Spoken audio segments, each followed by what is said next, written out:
शुरू होती है दिल्ली से नोएडा जाने वाली बस में। जिस बस में सवारी कर रहा होता है पराग और उस बस की कंडक्टर होती है अनुराधा। ओके, टिकट दिखाओ, टिकट टिकट। चाचा का प्लेन नहीं चल रहा है यहाँ तेरा, जिसमें फ्री में सवारी कर रहा है। हिसाब देना होता है हम लोगों को सरकार को। निकाल पैसे, चल। पराग दूर से अनुराधा को देखता है। अरे यार, कितनी धाकड़ लड़की है। मजाल है कोई कुछ बोल दे। कितनी समझदार और कितनी कॉन्फिडेंट। आज से मैं तो इसी बस में घर जाया करूंगा। अब क्या था, भले पराग को घर जाने के लिए 10 बस छोड़नी पड़े, भले 20 किलोमीटर की यात्रा खड़े होकर पूरी करनी पड़े, लेकिन आने जाने का सिलसिला वो अनु की बस पर ही करता। एक दिन, ओह क्या करता है तू? हाँ, मैं नोटिस करती हूँ, देखता रहता है मुझे जब देखो तब। हाँ, वो मैं तुम्हें पसंद करता हूँ और शादी भी तुम्ही से करूंगा। वाह जी वाह, तू ना कोई प्रधानमंत्री हो गया कि आज से 500 की नोट बंद और नोट बंद। नाजिना, इतनी तो नहीं चलती, लेकिन हाँ, तुम्हें प्यार करता हूँ। तुम्हें कोई प्रॉब्लम नहीं होने दूंगा, ये वादा करता हूँ। हाइट देखिए अपनी। मेरे लिए कोई ऐसा लड़का चाहिए जो मेरी तरह लंबा चौड़ा हो। अरे जोड़ी भी तभी अच्छी लगती है। जरूरी नहीं है, जो आपको खुश रखे, आपकी इमोशंस को समझे और आपसे बहुत सारा प्यार करे, जोड़ी तो उसी के साथ अच्छी लगती है। फिर क्या था, हीरोइन को हीरो से प्यार हो जाता है और दोनों शादी कर लेते हैं। शादी के बाद देख, अब तो इस घर की बहू है। अगर समझ गई है तो ये कंडक्टर वाली ड्रेस पहनकर घर से निकलने की जरूरत नहीं है। पराग अच्छा कमाता है तो तेरी नौकरी की भी जरूरत नहीं है हम लोगों को।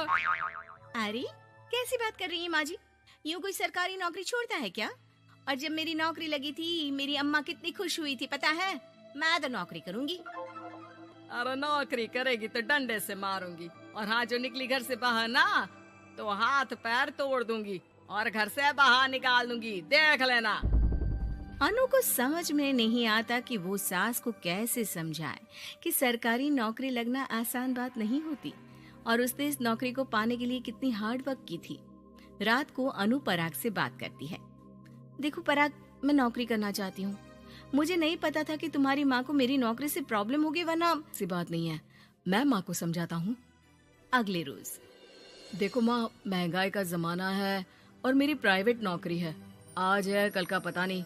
वैसे भी अनु की सैलरी मेरी सैलरी के बराबर है। अगर ये भी नौकरी करेगी तो हम लोगों को जिंदगी जीने में आसान हो जाएगी ना। सास को बेटी की बात समझ में आती है और वो अनु की नौकरी के लिए मान जाती है। अगले रोज, बेटा बहू, तुम लोगों को लेकर मुझे कुल देवी के दर्शन के लिए जाना है, तो रविवार को दोनों सुबह ही तैयार हो जाना। अगले रोज दोनों तैयार हो जाते हैं और कुल देवी के मंदिर पहुंच जाते हैं। क्या संतोषी बहन, ये कैसी बहू ले आई हो? बहू बेटा लग रही है और बेटा बहू। अरे कोई पहलवानी लड़ानी थी क्या, जो इतनी लंबी चौड़ी बहू ले आई? अब क्या बताए पंडित जी, जो बेटे ने पसंद किया हमने उसे हाँ कर दी। अब बेटा जाने और उसका परिवार, और ये तो बस कंडक्टर की नौकरी करती है इंटरस्टेट। और सच्ची, वाह वाह वाह, यह तो बड़ी बात है संतोषी। तुम तो किस्मत वाली निकली जो सरकारी नौकरी की बहू ले आई। यह तो वही बात हो गई कि घी के लड्डू का कोई शेप थोड़ी ना देखता है तो घी का लड्डू ही। सास को बहू की तारीफ सुनकर बिल्कुल अच्छा नहीं लगता। वो जल्दी से पूजा पाठ करवा कर उन लोगों को घर ले आती है। एक रोज, संतोषी बहन, तुम लोगों का घर बड़ा अजीब सा लगता है। भाई साहब बहन जी और बहन जी भाई साहब जैसी। अरे बस किया कर, सरकारी नौकरी देखी तो हाँ बोल दिया, और इतना भी क्या, पैसे की चिंता। चलती हूँ, खाना बनाना है। क्यों, बहू नहीं बनाती क्या खाना? अरे नहीं, वो तो नौकरी करने जाती है ना, तो उसके आने से पहले खाना बना देना पड़ता है, वरना पता है ना आजकल की लड़कियों की ज़बान कितनी लंबी होती है। तेरी बहू की तो कुर्सी तोड़ने वाली नौकरी है। यहाँ बैठती है जैसे उठकर ऑफिस में बैठ जाती है, फिर क्यों थक जाती है कि खाना भी नहीं बना पाती। मेरी बहू भले कंडक्टर है, लंबी चौड़ी, लेकिन बता रही हूँ सारा दिन सवारी से मत्था पच्ची करती है, लेकिन मजाल है शादी के बाद एक दिन भी मुझे किचन में जाने दिया हो ना जी ना। दोनों पड़ोसन वहां से चली जाती है। सास बाजार जाती है और एक ट्रेड मशीन ले आती है। अरे माँ जी, इस उम्र में आप घर पर जिम खोलेंगी? अरे तेरे लिए लाई हूँ, रोज चलाकर 2 घंटे इस पर, पतली हो जाएगी। और खाना कम खाया कर, जब देखो बकरी की तरह मुंह चलता रहता है तेरा। वाह जी वाह, एक ही तो शौक है खाना खाने का, वो भी रोक दो। हाँ, लेकिन सास तो सास थी। बहू के खाने से लेकर एक्सरसाइज सब का हिसाब किताब रखने लगती है। अरे मैं मोहल्ले वालों को बताकर रहूंगी कि मेरी बहू भी शिल्पा शेट्टी की तरह पतली हो सकती है। वही बहू बस में जब सवारी का टिकट काट रही होती है, उसे चक्कर आ जाता है और वो गिर जाती है। सवारी हैरान परेशान हो जाती है और ड्राइवर को वहाँ बुलाती है। अरे शहर नहीं थी हमारे कंडक्टर साहिबा, लेकिन जब से शादी हुई है बकरी बन गई है। सास को तो बस इनके खाने की ही लगी रहती है।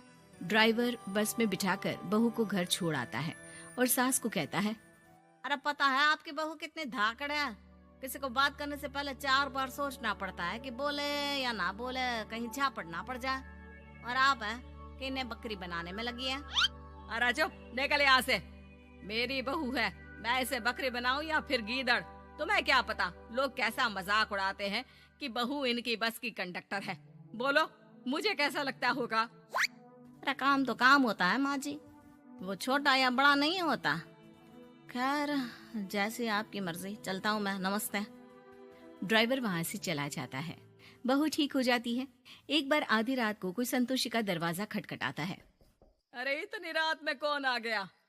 मेरा घर है, कोई पुलिस स्टेशन की घंटी नहीं जो बजाए जा रहे हो। खोल रही हो दरवाजा।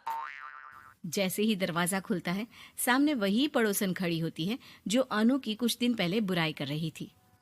मेरी बहू के पेट में दर्द हो रहा है, उसे जल्दी अस्पताल पहुंचाना जरूरी है। हाँ तो पहुंचाओ, और जल्दी लड्डू के साथ खुशखबरी भी सुना देना। हाँ, काहे हमारा दरवाजा पीट रही हो? अरे सुनो तो, अपनी बहू से कहो ना कि सरकारी बस को थोड़ी देर के लिए दरवाजे बुला ले। क्या है ना, कोई साधन नहीं है अस्पताल ले जाने के लिए। सास अनु को कहती है और अनु बस को बुलाकर पड़ोस वालों की मदद करती है, जिसके बाद पूरे मोहल्ले में अनु की तारीफ होने लगती है। सच में लंबी चौड़ी बहू के साथ साथ लंबा चौड़ा दिल भी है बहू का।